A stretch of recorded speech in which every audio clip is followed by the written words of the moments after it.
Ya, jadi kalau kita bicara soal penyakit GERD, ini adalah suatu penyakit yang saat ini menjadi tren di tengah masyarakat kita yang juga termasuk kelompok penyakit akibat asam lambung, acid related disease.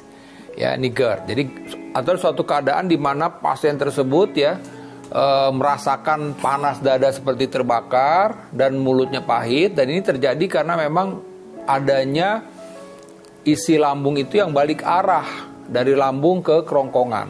Nah, kondisi ini jadi kondisi ini sebenarnya bisa kita cegah.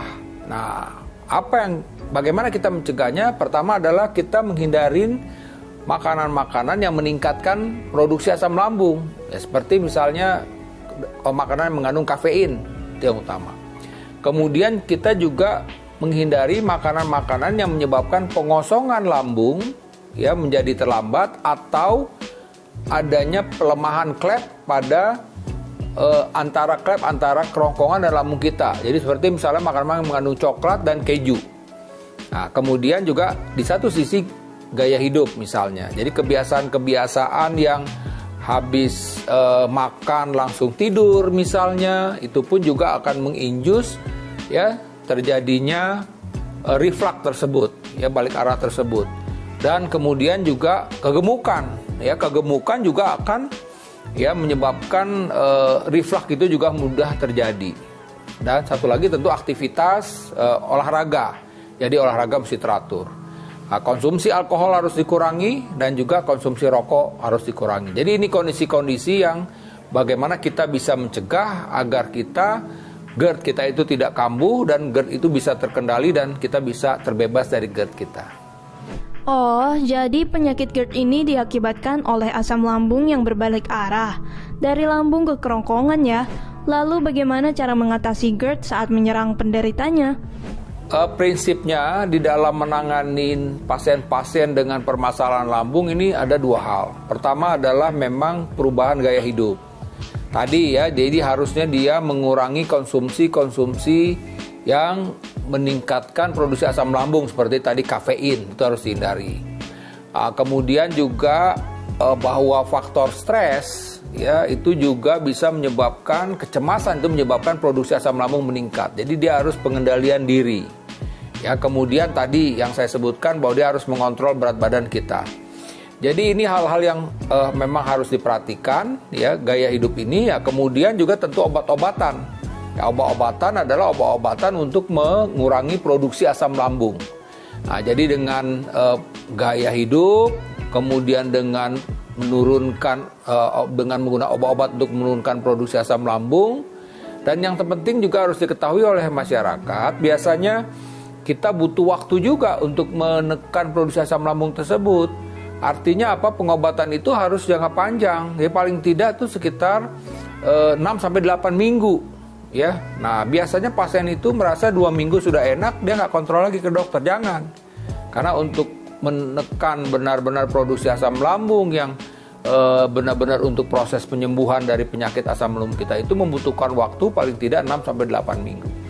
Di warung dan toko-toko obat sekitar, banyak sekali tersedia obat dalam bentuk sirup untuk mengatasi asam lambung. Apakah obat-obatan ini efektif untuk menyembuhkan penderita GERD, Prof? Ya.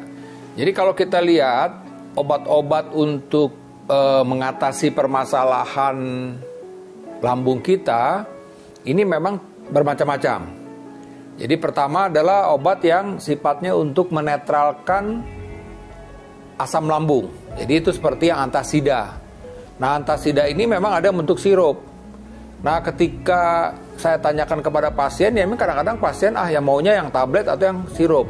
Tapi sekali lagi itu sifatnya hanya sesaat saja. Jadi ketika asam lambung tinggi, kita minum obat-obat yang mengandung antasida itu baik bentuk tablet maupun sirup, dia bisa dinetralkan. Jadi pasien mungkin lebih nyaman, agak nyaman saat itu.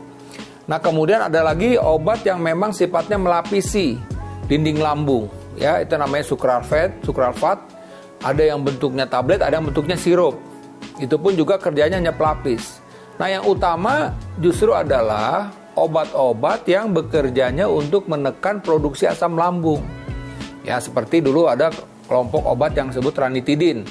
Nah, sekarang ada obat yang lebih kuat lagi, yang itu yang kita bilang obat penghambat pompa proton, yaitu seperti omeprazol, lansoprazol, pantoprazol, esomeprazol, rabeprazol. Nah, ini termasuk kelompok-kelompok obat yang menekan produksi asam lambung. Nah, ini secara khusus pun sekarang sudah ada beredar di tengah masyarakat kita di Indonesia ini obat yang memang lebih kuat lagi dari obat yang terdahulu, yaitu vonoprazan, ya, karena dia lebih spesifik lagi bekerja untuk menekan produksi asam lambung. Bagi penderita GERD, kondisi asam lambung naik didapati saat kondisi sedang tidur. Tentu hal ini bisa mengganggu kualitas tidur. Apakah benar atau salah bahwa posisi tidur yang keliru bisa memicu asam lambung naik, Prof? Jadi sebenarnya yang saya sebutkan tadi, ya, bahwa lambung kita ini kan seperti kantong. Ya, makanan itu akan bertahan di dalam lambung kita itu rata-rata 6 jam. Nah, ya, jadi sudah mulai misalnya dalam 1-2 jam itu sudah masih cukup tinggi sebenarnya makanan di dalam lambung kita itu. Oleh karena itu memang anjurannya bahwa seseorang itu tidur itu paling tidak 2 atau 3 jam setelah makan. Karena kalau tidak, dia akan reflux. Jadi kondisi ini bukan menyebabkan produksi asam lambung menjadi meningkat atau menyebabkan misalnya pengosongan lambung jadi lambat, tidak. Tapi kalau makanan itu belum turun benar-benar, ya, dari lambung ke usus jari, kemudian kita posisi tiduran, maka ini akan dia balik arah. Nah, balik arah inilah yang cukup berbahaya dalam hal ini untuk kerongkongan kita. Kenapa? Karena sejatinya kalau sudah ada di lambung, sudah bertemu dengan asam lambung, itu pH itu menjadi rendah. pH itu menjadi keasaman dari makanan atau asam lambung itu pH 1-2. Nah, kalau sedangkan kerongkongan kita itu hanya artinya dia sebenarnya sejatinya hanya bisa menerima pH yang 4-6. Ya, nah oleh karena itulah maka kita harus menghindari makan ya sambil tiduran atau habis makan langsung tidur, karena mencegah jangan sampai terjadi reflux, ya, terjadinya balik arah dari makanan balik lagi ke kerongkongan. Ada anggapan di masyarakat bahwa mengunyah permen karet bisa mengurangi resiko asam lambung naik atau GERD. Benar tidak, Prof?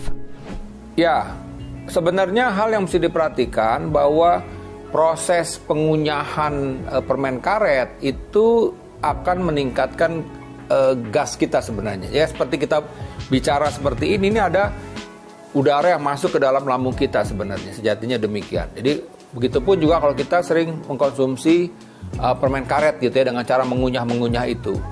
Ya, di satu sisi proses mengunyah ini ada udara yang akan kita tingkatkan di dalam kita meningkat ya, udara yang masuk ke dalam lambung kita. Jadi memang sebaiknya juga menghindari buat orang-orang yang punya masalah dengan kembung begahnya itu untuk mengkonsumsi permen karet. Kadang seorang penderita GERD mendapat serangan asam lambung naik saat dirinya mengalami stres atau kondisi psikologis yang tidak nyaman. Benar atau salah nih, Prof, bahwa salah satu faktor pemicu terjadinya GERD adalah masalah psikologis?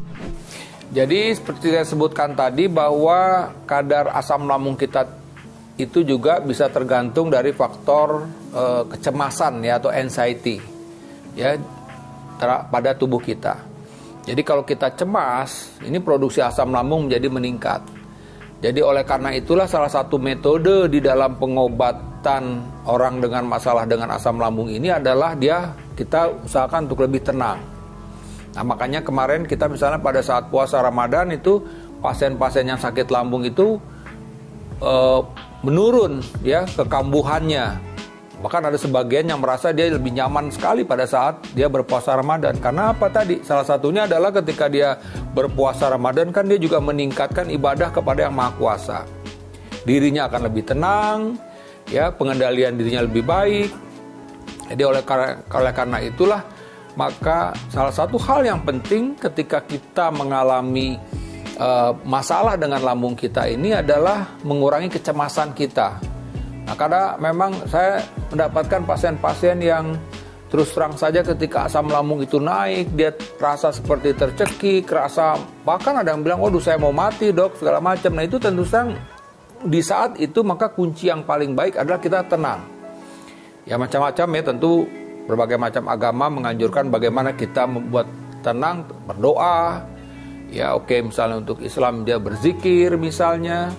Ada lagi dengan cara yoga misalnya, ya pengendalian diri. Jadi pengendalian diri itu salah satu poin penting juga bagaimana agar asam lambung kita juga menjadi terkontrol.